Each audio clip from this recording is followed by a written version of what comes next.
কারণ বছরের প্রথম দিনটা আমি চাই যে বাচ্চারা তাদের বাবার সাথে বছরের প্রথম দিনটা কাটাক।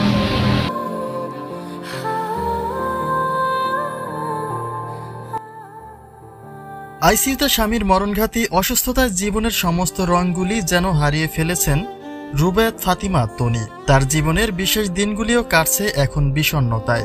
বিশ্বজুড়ে নতুন বছর উদযাপনের আনন্দ উল্লাসের মধ্যেও তার চোখে বইছে অশ্রুর বন্যা। আর সেই কথাগুলি স্বামীর আইসিইউ থেকে প্রকাশ করেছেন তনি। তিনি লিখেছেন, বছরের শেষ দিন বা প্রথম দিন কোনোটাই আমাদের জন্য আনন্দের নয়। জীবনের সবচেয়ে স্মরণীয় হয়ে থাকবে 2024 সালটি। এই দিনটিকে আমরা কোনোদিন ভুলব না।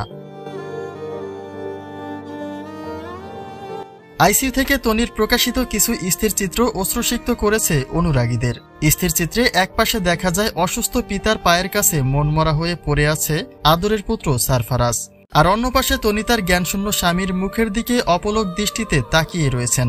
যে দিনটিতে আনন্দে মুখরিত থাকার কথা ছিল গোটা পরিবার, সেই দিনে এসে তাদের জীবন জুড়ে শুধু হতাশা।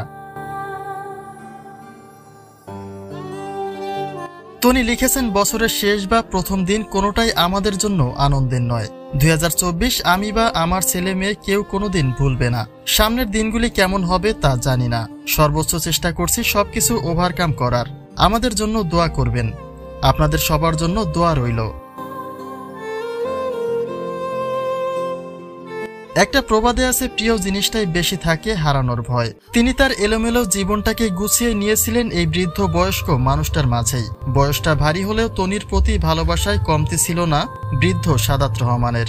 আর এই অভাবটাই ছিল রুবায়াত ফাতিমা তনির, যে কারণে এই বয়স্ক মানুষটার মাঝে নিজেকে গুছিয়ে নিয়েছিলেন তনি। কিন্তু ভাগ্য তার কতটা সহায় হবে তা কে জানে। 3 মাসের আইসিইউ যাত্রায় এখন অবধি আসেনি কোনো স্বস্তির খবর, জানিয়ে চরম হতাশায় রয়েছেন রুবায়াত ফাতিমা তনি।